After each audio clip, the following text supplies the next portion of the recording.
മാന്യമഹാജനങ്ങളെ എന്നുള്ള പാട്ടായിരുന്നു. അനുമോളൊക്കെ ഭയങ്കരമായിട്ട് ഡാൻസ് കളിച്ചിട്ട് വാതിലിൽ വന്ന് നിൽക്കുകയാണ്, ഗേറ്റിൻ്റെ അടുത്ത് വന്ന് നിൽക്കുകയാണ്. അപ്പോൾ വന്നത് രഞ്ജിത്ത്, ശൈത്യ, ബിൻസിയാണ്. ബിൻസി കയറിയ ഉടനെ തന്നെ നിവിനെ ഭയങ്കരമായിട്ട് കെട്ടിപ്പിടിക്കുന്നത്, ഭയങ്കര സ്നേഹപ്രകടനമായിരുന്നു നിവിനും ബിൻസിയും കൂടെ. പിന്നെ നമ്മുടെ രഞ്ജിത്ത് വന്നിട്ട് ഓരോ ക്യാമറയിൽ നോക്കി പറയാണ്, ഞാനിവിടെ വന്നിട്ടുണ്ട് കേട്ടോ, 73 ക്യാമറ ഉണ്ടല്ലോ, ഞാൻ അപ്പുറത്ത് പറഞ്ഞത് കേട്ടോ. ക്യാമറയിലെ പുറകെ ഇരിക്കുന്നവരോടല്ല ഞാൻ ചോദിക്കുന്നത്, ക്യാമറയോടാ. നിങ്ങൾ ഇവിടെ 24 hours ഇരിക്കുവാണല്ലോ, എന്നിട്ട് കാണുന്നുണ്ടോ എന്നൊക്കെ ചോദിച്ച് ക്യാമറയോട് സംസാരിക്കും. പുള്ളി ആദ്യത്തെ വീക്കിൽ തന്നെ എവിക്റ്റ് ആയില്ലേ, അപ്പോൾ അത് ക്യാമറ ഒന്നും ഒപ്പിയെടുക്കാത്തതുകൊണ്ടായിരിക്കും എന്നുള്ള രീതിയിലായിരിക്കും. നമ്മൾ 10-25 വർഷമായിട്ട് ക്യാമറയായിട്ടുള്ള ബന്ധം തുടങ്ങിയിട്ട് അറിയുമോ എന്നൊക്കെ ക്യാമറയോട് ചോദിക്കുകയാണ്. അനീഷിനെ കണ്ട ഉടനെ ഒന്ന് കെട്ടിപ്പിടിച്ചിട്ട് അങ്ങ് വാട്ടാൻ തുടങ്ങി. അനീഷിനെ എടുത്തിട്ട് അങ്ങ് തേച്ച് ഒട്ടിക്കുന്ന കണക്കാണ് സംസാരിക്കുന്നത്. ബിഗ് ബോസ് മാരി.com ഭയങ്കര ചമ്മലും ചിരിയൊക്കെ ഉണ്ട് കേട്ടോ. അനീഷിനെ ആക്കിയാണ് സംസാരിക്കുന്നത്. ആദ്യമൊന്നും അനീഷിന് മനസ്സിലായില്ല. നന്നായിട്ടുണ്ട് കേട്ടോ, നന്നായിട്ടുണ്ട്. ഇവിടെ ആകാശത്ത് നിന്നിറങ്ങി താഴെവാ, അനുമോളെ ആകാശത്ത് നിന്നിറങ്ങി താഴെവാ എന്ന് പറഞ്ഞുകൊണ്ടിരുന്ന ആളല്ലേ. ആദ്യത്തെ ആഴ്ച പറയുന്ന കേട്ടപ്പോൾ അവസാനത്തെ ആഴ്ച ഇങ്ങനെ തലയാട്ടി കൂടെ കൊണ്ടുപോകാനാണെന്ന് ഞാൻ അറിഞ്ഞില്ലെന്ന് പറയുന്നു. ഷാനവാസ് പറയാം, കൃഷിക്കാരനല്ലേ. അപ്പം രഞ്ജിത്ത് അത് ഏറ്റു പറയാണ്, കൃഷിക്കാരനല്ലേ, വിത്തിടാമെന്ന് വിചാരിച്ച് കാണുമെന്ന് പറഞ്ഞ് കളിയാക്കി കൊല്ലുവാണ് അനീഷിനെ. അനീഷ് പറയാം, അല്ല ഓരോരോ സാഹചര്യങ്ങളല്ലേ, അല്ല ഇവിടെ ആയിട്ടൊരു ബന്ധവും വേണ്ട, നിങ്ങളെ ആരെ എനിക്കിനി കാണണ്ടെന്ന് പറഞ്ഞ ആളെ ഇപ്പോഴത്തെ എല്ലാ ബന്ധങ്ങളും ഉണ്ടാകുന്ന വിവാഹ ബന്ധത്തിൽ തന്നെ ഒരു ബന്ധം ഉണ്ടാക്കാൻ അങ്ങ് തീരുമാനിച്ചില്ലേ. അങ്ങനെ തീരുമാനിച്ച നിങ്ങളുടെ ആ മനസ്സുണ്ടല്ലോ, അതാണ് അത്. ബിഗ് ബോസിന് വേണ്ടിയിട്ടായാലും ജീവിതത്തിന് വേണ്ടിയിട്ടായാലും അല്ല, അതെ ഓപ്പോസിറ്റ് നിൽക്കുന്ന ആളിന് അത് താല്പര്യമില്ല. അല്ല എന്നാലും അത് എന്ത് സ്ട്രാറ്റജിയുടെ ഭാഗമാണ്?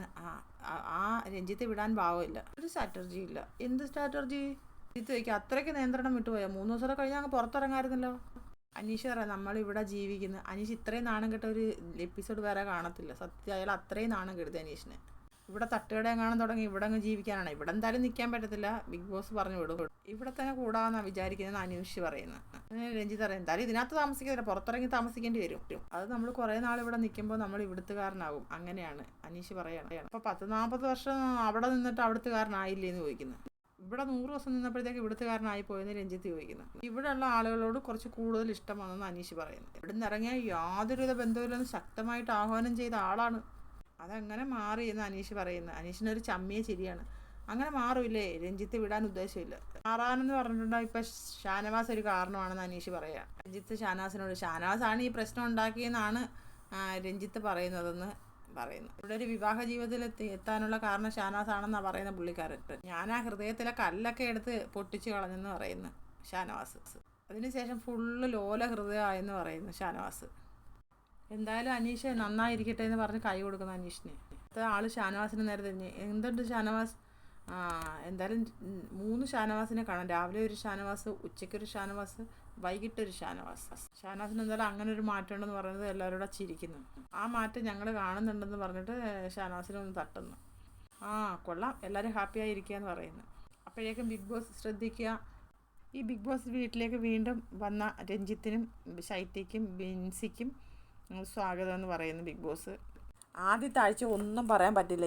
ഇയാൾ ഈ ലാസ്റ്റ് ആഴ്ച വന്ന് ഏറ്റവും ടോപ്പിൽ നിൽക്കുന്നവരെ എടുത്തിട്ട് അങ്ങ് ഉടുക്കുകയാണ് സത്യം പറഞ്ഞാൽ. ഇനി അനീഷൊക്കെ അങ്ങ് തേഞ്ഞൊട്ടി. ഷാനവാസും അതെ, എന്താ പറയണമെന്ന് അറിയാൻ മേലെ നിൽക്കുകയാണ്. പക്ഷേ ഇയാൾ ആദ്യത്തെ ആഴ്ച കളിച്ചെങ്കിൽ ഇയാൾക്ക് പോകേണ്ടി വരുമായിരുന്നു. അപ്പോൾ അടുത്തൊരു ലൈവ് അപ്ഡേറ്റിന് വേണ്ടി ഞാൻ വീണ്ടും വരാം. എല്ലാവരും എൻ്റെ ചാനലൊന്ന് സബ്സ്ക്രൈബ് ചെയ്യണേ, സപ്പോർട്ട് ചെയ്യണേ.